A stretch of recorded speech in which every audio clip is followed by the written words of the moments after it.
Hi అండి, welcome to my channel. అందరూ ఎలా ఉన్నారండి? బాగున్నారా? ఇవాళ నేను మిరపళ్ళు తొక్కు పచ్చడి ఎలా చేయాలని చూపిస్తాను మీకు.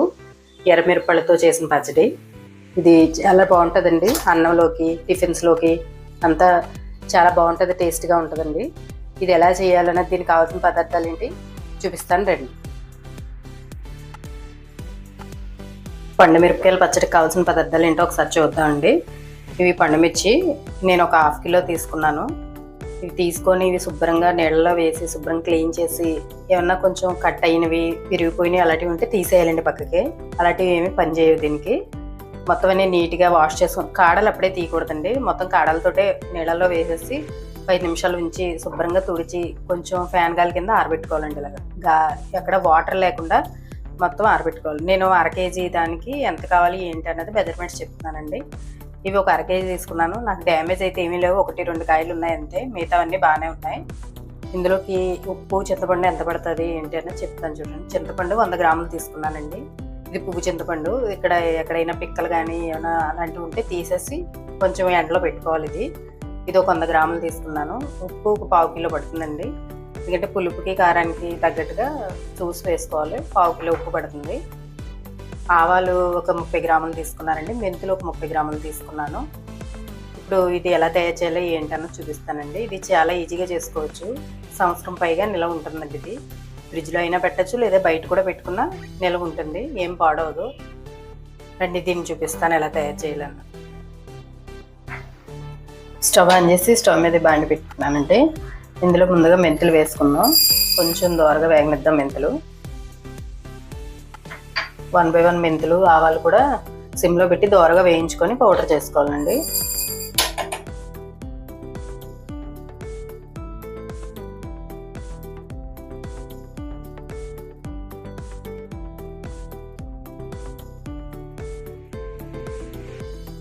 వేగిపోయినాయండి. ఇవి మిక్సీ జార్లోకి తీసుకొని పక్కన పెట్టుకున్నాను. కొంచెం చల్లారాలి.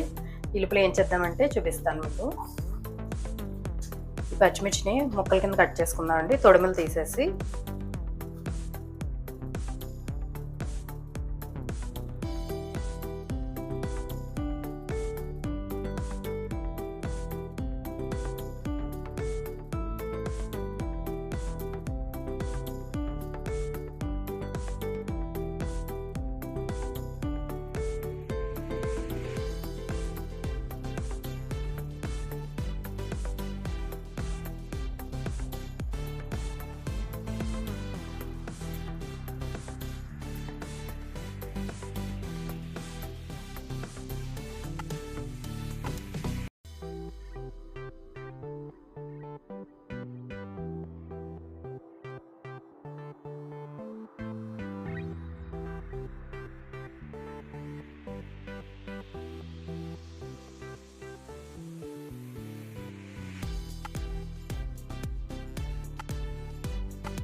ఇలా మెత్తగా పౌడర్ అయిపోయిందండి. ఇది ఒక బౌల్లోకి తీసి పెట్టుకుందాం.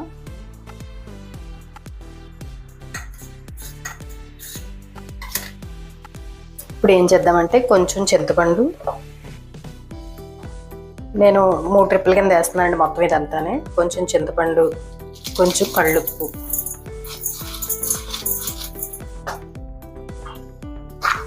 ఇది ఒక స్పూను,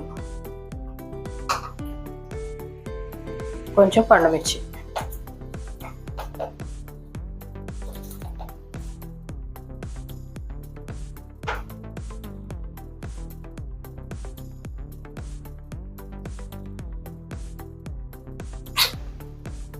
ఇది ఇంకొంచెం నలగాలండి. మరీ బరకగా కాదు, మరీ పేస్ట్గా కాదు, కొంచెం ఉండేలా చేయాలి. ఇంకొంచెం నలగాలి. ఇది మళ్ళీ మిక్స్ చేద్దాం.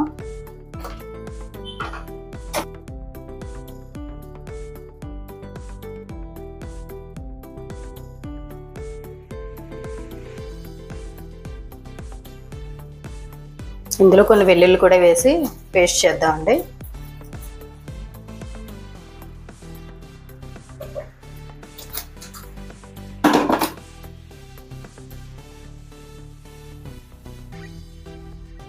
మొత్తం అంతా ఇలా మిక్సీ చేసేసానండి.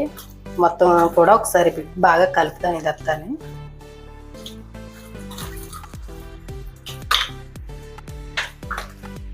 మొత్తం అంతా కలిసేలాగా, అంటే 3 సార్లు చేశాను కదా నేను, చిన్న జార్లో తీసుకున్నాను అందుకనే 3 సార్లు చేశాను. మొత్తం అంతా ఇలా కలిసేలాగా ఒకసారి స్పూన్ తీసుకొని కలిపేద్దాం. అసలు తడి గరిటెలు తడి చేతులతోటి ముట్టుకోకూడదండి, తడి ఉండకూడదు అసలు, అయితే నిల్వ ఉండదు, పాడైపోతుంది. ఇలా మొత్తం అంతా కలిపి ఇది ఇప్పుడే తినేయాలనుకుంటే మీకు ఇప్పుడు బాగోదు టేస్ట్. ఇది ఎప్పుడు కావాలో అప్పుడు కొంచెం కొంచెం పచ్చడి తీసుకొని పోపు అది పెట్టుకొని తినచ్చు. ఇది ఇలా ఫ్రిడ్జ్లో స్టోర్ చేసేసుకోవడం అండి, కాకపోతే వెంటనే ఫ్రిడ్జ్లో పెట్టద్దు. ఇది ఇలాగా ఒక రోజు అంతా బయట మూత పెట్టి గాలి వెళ్లకుండా ఇది ఒక రోజు బయట ఉంచి తర్వాత ఒక జార్లోకి తీసుకొని స్టోర్ చేసుకోవాలి. ఇప్పుడు ఇది ఒక రోజు ఆగిన తర్వాత మళ్ళీ మీకు చూపిస్తాను.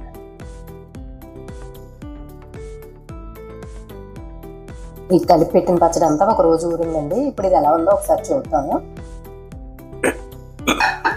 ఇదంతా నిన్న కలిపి పెట్టాను కదండి, బాగా ఊరింది. ఇది రెడీ అయిపోయిందండి. బాగా ఒకసారి కలుపుకొని ఇది ఒక జాడీలోకి కానీ గాజు సీసాలోకి కానీ మీ దగ్గర ఏది అవైలబుల్గా ఉంటే అందులోకి పచ్చడి అంతా తీసుకొని పెట్టుకున్నాను. తడి లేకుండా డ్రైగా ఉన్న డబ్బాలోకి తీసుకున్నాను. నేను ఇందులోకి తీసుకుంటున్నాను. ఇది ఎప్పుడు కావాలంటే అప్పుడు తీసి పోపు పెట్టుకొని వేసుకోవడమే అండి. మీకు అవసరమైనంత తీసుకొని పోపు పెట్టుకుని, ఇది దోశకి ఇడ్లీకి టిఫిన్స్ కూడా చాలా బాగుంటుందండి. వేడివేడి అన్నంలో కూడా బాగుంటుంది. దోశ కారం దోశ అంటారు కదండి, దానికి కూడా ఇది పైన వేసుకుని తినడానికి చాలా బాగుంటుంది. తప్పకుండా అందరూ ట్రై చేయండి. ఇది ఎప్పుడు కావాలంటే అప్పుడు తీసుకొని పోపు వేసుకొని తినవేనండి. ఇందులో ఉప్పు కారం అన్నీ కూడా సరిపోయినాయి. నేను మెజర్మెంట్స్తో చెప్తాను కదా, అలా వేసుకుంటే సేమ్ అన్నీ సరిపోయినాయి అండి. ఇది సంవత్సరం పాటు నిల్వ ఉంటుంది, పాడవదండి.